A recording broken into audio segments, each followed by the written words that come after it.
నమస్కారం, welcome to Suman TV. నేను గీతాంజలి. వసంత పంచమి ప్రత్యేకించి ఆ రోజున విధిగా మనందరం చేయవలసినవి ఏమిటి, వసంత పంచమి విశిష్టత ఏంటి, అలాగే ఆ రోజున వివిధ క్రతువులు చేయాలంటే యాగాలు కానీ దానాలు కానీ చేయాలని అంటారు. ఏవి చేస్తే మంచిది, ప్రత్యేకించి వసంత పంచమి అనగానే సరస్వతీదేవి ఆరాధన, దాంతోపాటుగా అక్షరాభ్యాసాలు కూడా చూస్తూ ఉంటాము. ఇలా ఏ సమయంలో చేయిస్తే మంచిది, పూర్తిగా ఆ రోజు విశిష్టత తెలుసుకుందాం. వివరించేందుకు ప్రస్తుతం మనతో పాటు ఉన్నారు శ్రీచక్రపీఠం వ్యవస్థాపకులు, ప్రముఖ జ్యోతిష్యులు బ్రహ్మశ్రీ ప్రదీప్ జోషి గురువు గారు. వారితో మాట్లాడదాం. గురుగారు నమస్కారం అండి. శ్రీమాత్రే నమః. వసంత పంచమి ఎన్నవ తారీఖు అనేది ఒక చిన్న సందేహం గురువుగారు. 2వ తారీఖు 3వ తారీఖు అనేది మొదటిది. అసలు వసంత పంచమి విశిష్టత వీటి గురించి వివరించండి ముందుగా. శ్రీ గురుభ్యో నమః. శ్రీమాత్రే నమః. శుక్లాం బ్రహ్మ విచారసార పరమాం ఆద్యాం జగద్వ్యాపినీం వీణా పుస్తకధారిణీం అభయదాం జాఢ్యాంధకారాపహాం హస్తైస్ఫాటికమాలికాం విదధతీం పద్మాసనే సంస్థితాం వందే తాం పరమేశ్వరీం భగవతీం బుద్ధిప్రదాం శారదాం. జ్ఞానానందమయం దేవం నిర్మలస్ఫటికాకృతిం ఆధారం సర్వవిద్యానాం హయగ్రీవముపాస్మహే. శ్రీమాత్రే నమః. వసంత పంచమి ఈ సమస్త సృష్టిలో జ్ఞానమును ప్రసాదించడానికి స్వయంగా ప్రకటించినటువంటి మహాశక్తి సరస్వతి అమ్మవారు. ఆ అమ్మవారిని రాజశ్యామల అంటారు. ఆ అమ్మవారి యొక్క అంశీ సంభూతమే మాతంగి అమ్మవారు. మతంగ మహామునికి పుత్రికగా జన్మించింది కాబట్టి ఆమెనే మాతంగి అంటారు.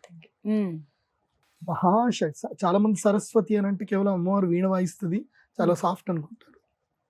దేవి సప్తశతిలో చెప్తారు అమ్మవారి శక్తి ఏంటిదంటే ఘంటాశూలహలా నిశంఖ ముసలే చక్రం ధనుస్సాయకం అస్తాబ్జైర్దధతీం ఘనాంత విలస శీతాంశుతుల్య ప్రభాం గౌరీ దేహ సముద్భవాం త్రిజగతాం ఆధారభూతామహాం ఊర్వామత్ర సరస్వతీమనుభజే శుంభాది దైత్యార్దినీం.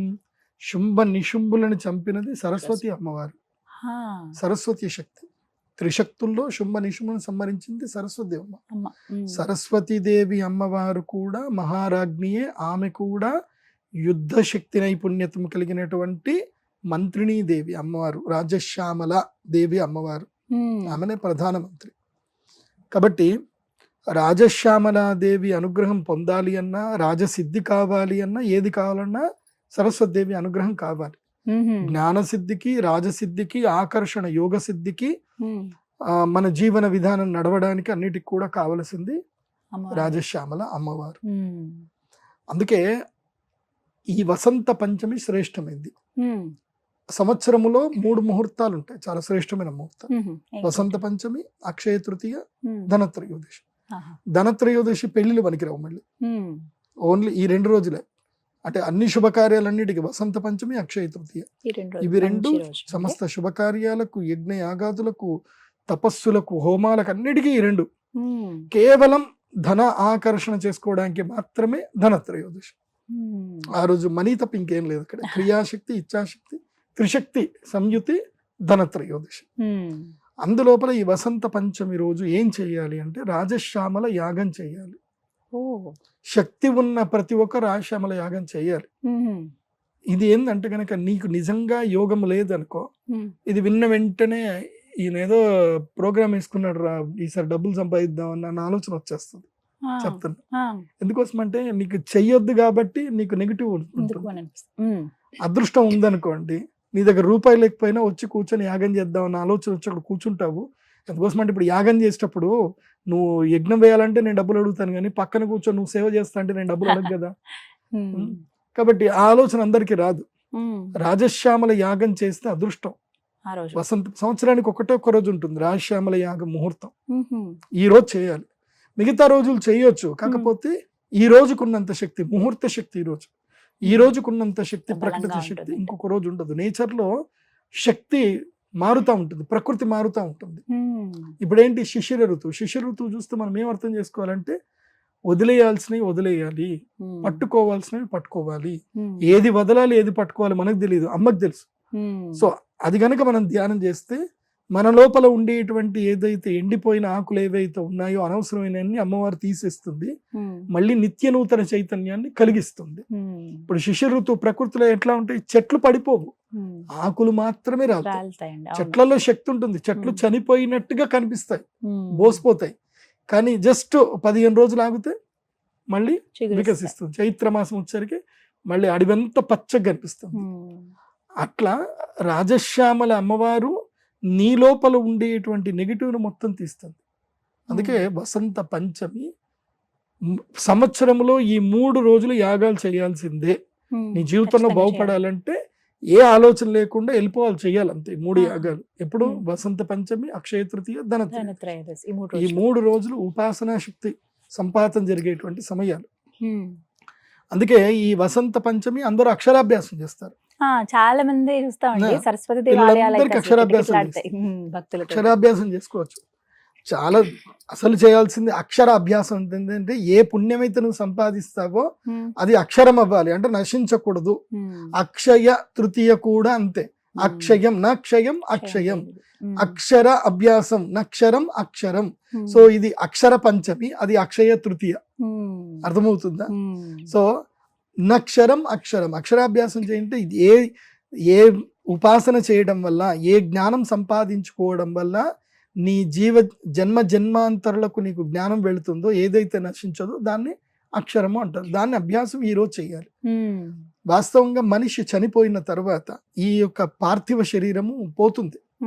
పంచభూతాలు, పంచ తన్మాత్రములు, పంచ జ్ఞానేంద్రియాలు, పంచ కర్మేంద్రియాలు, 20 తత్వాలు వెళ్ళిపోతాయి. 3 తత్వాలు మాత్రం ఉంటాయి. మహత్వం అనేది ఉంటుంది.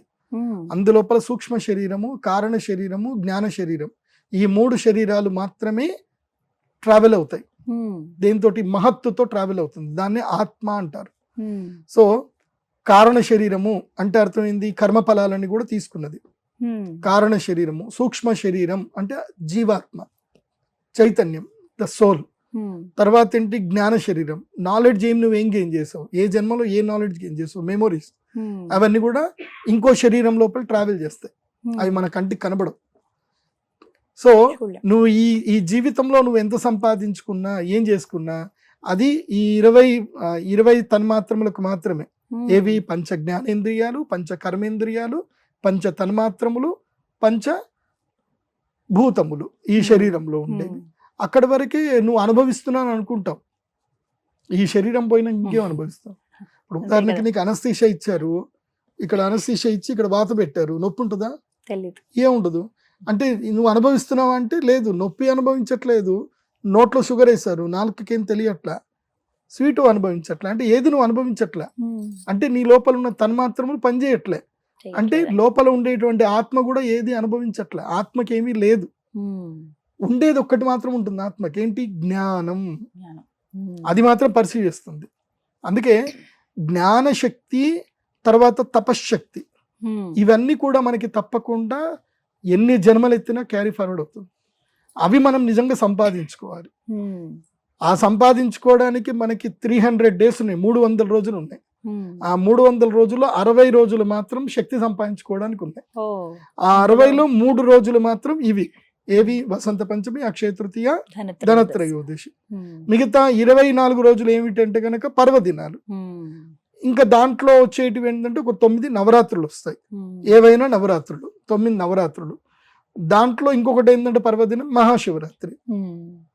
అంతే. ఇంతకు మించి ఏం లేవు. అంటే 60 రోజుల లోపల ఇక్కడికి పిఠాంపటం అయిపోతుంది. 300 రోజులు మీ యొక్క సంసార జీవితంలో కింద మీద పడి కొట్టుకోండి, ఏమన్నా చేయండి. 60 రోజులు ఉపాసన చేయండి. ఆ 60 రోజులు చేయలేరు, కనీసం ఈ 3 రోజులైనా యాగం చేయండి. అందుకే అక్షరాభ్యాసం అంటే చాలా మంది ఏమనుకుంటారంటే మా చంటి పిల్లాడికే చేయాలనుకుంటారు. నో, చంటి పిల్లాడు ప్రతి ఒక్కరూ ఆ రోజు అక్షరాభ్యాసం చేయాల్సిందే. మీ కౌంటర్ల మీద, మీ ఆఫీస్ కౌంటర్ల మీద కూర్చోవాలి. మీరేమన్నా శ్రీ మహాసరస్వతి నమః అని ఒక 11 సార్లు రాయాలి, శ్రీమాత్రే నమః అని ఒక 11 సార్లు రాయాలి. ప్రతి ఒక్కరూ రాయాలి, ప్రతి ఒక్కరూ దైవ దర్శనం చేయాలి. మనం అందరం పిల్లలమే అమ్మవారి దగ్గర. మనం ఏం పెద్ద తెలివైన వాళ్ళు అనుకుంటున్నామా? ఏం తెలియట్లేదు, ఏమి పని చేయవు మనకి అమ్మవారి అనుగ్రహం లేకపోతే. కాబట్టి ప్రతి సంవత్సరము మనకు అక్షరాభ్యాసం మనం చేయాల్సిందే. ఏదో చిన్నప్పుడు మనకు తెలియదు కాబట్టి అమ్మ నాన్న కూర్చోబెట్టి ఈ రాపిస్తారు, అది వరకు ఓకే, అది బిగినింగ్. కానీ కట్టె కాలేంత వరకు ఇది చిట్ట చివరి శ్వాస వరకు అభ్యాసం చేస్తూనే ఉండాలి. అదే ఆ వసంత పంచమి యొక్క ముఖ్య ఉద్దేశం. ఇంకోటి ఏంటంటే వసంత పంచమి శక్తి సంపాతం రోజు. అంటే యూనివర్సల్ ఎనర్జీ శ్రీ విద్య ఉపాసకులకు ఒక శక్తి ఇస్తుంది. ఈ 3 రోజుల్లో మేము అమ్మవారి శ్రీ విద్య ఉపాసకులం కాబట్టి చెప్తున్నాను, శక్తి సంపాతం ఉంటుంది ఆ రోజు. ఆ రోజు నేను అందరికీ ఫ్రీగా చేసేది ఒకటి ఉంటుంది. ఏమిటంటే మీరు ఎవరైనా ఏదైనా కష్టం ఉంటే ఈ 3 వస్తువులు తెచ్చుకోండి. ఒకటి శత్రు బాధ, రుణ బాధ, భూములు అమ్ముడు పోవట్లేదు, ఎవడో మిమ్మల్ని ఇబ్బంది పెడతా ఉన్నారు, ఏదో జరుగుతూ ఉంది అన్నప్పుడు తెల్ల ఆవాలు తెచ్చుకోండి. ఓకే, లవంగాలు తెచ్చుకోండి. దేనికోసం అంటే మీకు జ్ఞాపక శక్తి లేదు, ఆరోగ్యం అస్సలు బాగాలేదు, తెలివితేటలు పిల్లలకు రావట్లేదు, కాంపిటేటివ్ ఎగ్జామ్స్కి ముందుకెళ్ళట్లేదు, లవంగాలు తెచ్చుకోండి. తీవ్రమైనటువంటి శారీరక దుఃఖాలు, కడుపు బాగాలేకపోవడము, జాయింట్ పెయిన్స్ ఉండడము, ఏవైనా ఇబ్బందులు ఉంటే, తీవ్రమైన రోగాలు ఏమైనా ఉంటే ఇంత బెల్లం తెచ్చుకోండి. ఆ రోజు అందరికీ కూర్చోబెట్టి నేను ఒక మంత్రం శక్తిపాతం చేసి అందరికీ చెప్తాను. వాళ్ళ చేతిలో పెట్టుకొని ఒక మంత్రం వాళ్ళు చదువుకొని చేస్తే నేను శక్తిపాతం ఇస్తాను. ఆ ప్రసాదం దగ్గర పెట్టుకుంటే వాళ్ళకి ఏమేం చేయాలో చెప్తాను, వాటితో ఏమేం చేయాలో చెప్తాను. అది కూడా ఇప్పుడే చెప్తే ఎవరు రారు కాబట్టి అందుకోసం అంటే నేను చెప్పానంటే ఎవడో కాపీ పేస్ట్ చేస్తాడు. సో ఆ శక్తిపాతం చేసి ఆ పీఠం దగ్గర శక్తిపాతం చేసి ఇస్తాను. అదంతా అందరికి ఫ్రీనే. అండ్ అక్షరాభ్యాసము నా చేతితోటి అందరికి రాపిస్తాను. ముఖ్యంగా ఫస్ట్ చంటి పిల్లలకి ఎవరికైతే ఉంటుందో, ఎందుకోసం అంటే గురువుగా ఇంత జ్ఞానం సంపాదించి 10 మందికి జ్ఞానం ఇవ్వాల్సిందే. సో ఆ జ్ఞానం ఇవ్వడానికి మీ పిల్లలందరికీ రాపిస్తాను. శ్యామలా దండకం అందరికీ ఫ్రీగా ఇస్తాను. పలకా బలపం కూడా నేనే ఫ్రీగా ఇస్తాను.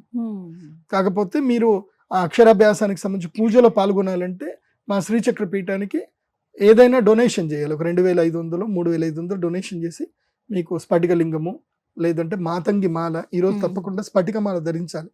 మాతంగి మాల డొనేషన్ ఇవ్వడము, మీ డొనేషన్ తగ్గట్టుగానే మీకు ఒక ప్రోడక్ట్ ఇస్తాం. సో అక్షరాభ్యాసం ఫ్రీనే, వాస్తవంగా ఫ్రీనే అక్షరాభ్యాసం. కాకపోతే మీరు ఏదైనా ఒకటి కొనుక్కోవాలి, వస్తువు ఏదైనా కొనుక్కుంటే మేము అందరికి భోజనాలు పెట్టాలి కదా. సో అందరికి భోజనాలు పెట్టాలి, ఇంత కార్యక్రమం చేయాలి కాబట్టి, గుడి కట్టాలి కాబట్టి మీరు రండి, అక్షరాభ్యాసం చేసుకోండి. చాలా మంది అక్షరాభ్యాసం చేసి బయట ఎక్కడనో వెళ్ళి తింటారు, ఎక్కడ పడితే అక్కడ తింటారు. వాళ్ళు వంటలు స్నానం చేసి వండారో లేకపోతే ఎట్లెట్లా వండారో తెలీదు. కాబట్టి అక్షరాభ్యాసము పవిత్రంగా స్నానం చేసి చేసుకున్నాక అమ్మవారికి నైవేద్యం పెట్టిన ప్రసాదమే భోజనం చేయండి. అమ్మవారి దగ్గర కూర్చోండి. ఆ రోజు నేను అందరికీ శ్యామలా దండకం చెప్తాను, మీరందరూ శ్యామలా దండకం అనండి. నాతో కలిసి లలితా సహస్రనామ పారాయణం చేయండి. ఇది ఒక సెలబ్రేషన్, ఒక పండగ. ఏదో వెళ్ళి అట్లా వెళ్ళిపోయి దండం పెట్టేసి అడావిడిగా దండం పెడుతుంటే ఒకటి పట్టుకుని గట్టిగా లాగి చల్ నడు నడు నడు, ఇంత రష్ ఉంది నడు. మా టెంపుల్లో అట్లా ఉండదు. No rush, no lines, nothing. ప్రశాంతంగా అందరు వెళ్ళండి, అమ్మవారి దర్శనం చేసుకోండి, ధ్యానం చేసుకోండి. ఎవరికి ఎవరు ఇబ్బంది పెట్టుకోవద్దు, చక్కగా కూర్చోండి. సాయంత్రం పూట ఉదయం 7 గంటల నుంచి మధ్యాహ్నం 2 గంటల వరకు యాగము అక్షరాభ్యాసాలు కంటిన్యూగా జరుగుతూ ఉంటాయి. 2 గంటల నుంచి 5 గంటల వరకు ఈ శక్తి సంపాతం మీద నేను చేయించిస్తాను. 6 గంటల నుంచి 8 గంటల వరకు లలితా సహస్రనామము శ్యామలా దండకం ఉంటుంది. 8 గంటలకు అందరు వెళ్ళిపోండి ఇంకా ఇంటికి. అందరికి అమ్మవారి ఫోటోలు ఇస్తాను. అమ్మవారి ఫోటోలు, మూల బీజాక్షర మంత్రము, అందరికి ఫోటోలు ఫ్రీగా ఇస్తాను. వచ్చిన అందరికి తీసుకొని వెళ్ళండి, హ్యాపీగా ఉండండి. మొత్తం మీద 2వ తారీఖు అండి, 3వ తారీఖు? ఫిబ్రవరి 2. 3వ తారీఖు డౌటే లేదు. అసలు ఫిబ్రవరి 2వ తారీఖు మార్నింగ్ 7 o'clock నుంచి 7 గంటల నుంచి మధ్యాహ్నం 2 గంటల వరకు కంటిన్యూ యాగం జరుగుతూ ఉంటుంది. భోజనాల తర్వాత లలితా సహస్రం, విష్ణు సహస్రం. ఆ రోజంతా అమ్మవారి సన్నిధిలో ఉండాలి, అంతే. సేవ చేయాలి, అందరు రావాలి, సేవ చేయాలి. సేవ చేసే ఉద్దేశం ఉంటేనే రండి. మాకెవరో ఏదో చేస్తారు, మేము డబ్బులు కట్టాం కదా అని అంటే మాత్రం రావద్దు. డబ్బులు మీరు ఎవరికి కట్టారు? అమ్మవారికి కట్టారు. సో మీరు అమ్మవారికి సేవ చేయాలి, అహంకారం ఉండకూడదు. అహంకారం ఉన్న వాళ్ళకి మా దేవస్థానం లోపలికి అలో లేదు, రావద్దు. శరణాగతి ఉండాలి, ప్రేమతోటి రావాలి. అమ్మ సేవ చేస్తా అండి, నేను చెప్పాను అది తీసి ఇక్కడ పెట్టు అంటే పెట్టాలి, అంతే. గురుగారు చెప్పారంటే పెట్టాలి. నేను డబ్బులు కట్టాను, నేను ఎందుకు పెట్టుకుంటా, నేను ఎందుకు కట్టలు తెచ్చుకుంటా, నేను డబ్బులు కట్టాను. ఒకళ్ళు ఇట్లే అన్నాడు, డబ్బులు కట్టాను 3 సార్లు అన్నాడు. అరే ఇట్లా డబ్బులు తీసుకురా వాడికి ఇచ్చేసి అని చెప్పి డబ్బులు ఇచ్చేసి వెళ్ళిపోవని చెప్పి ఆ అహంకారం పనిచేయదు. అమ్మవారి ఇప్పుడు దగ్గర దేవస్థానం చేస్తున్నావు అంటే నీకు నువ్వుగా సేవ చేసుకోవాలి. అక్కడ సేవా దృక్పథం ఉండాలి, సేవా భావన ఉండాలి. ఉంటేనే అమ్మ అనుగ్రహిస్తుంది. అహంకారం వస్తే తన్ని బయటకు నెట్టేస్తుంది అమ్మవారు. చాలా జాగ్రత్తగా ఉండాలి అమ్మ. నా-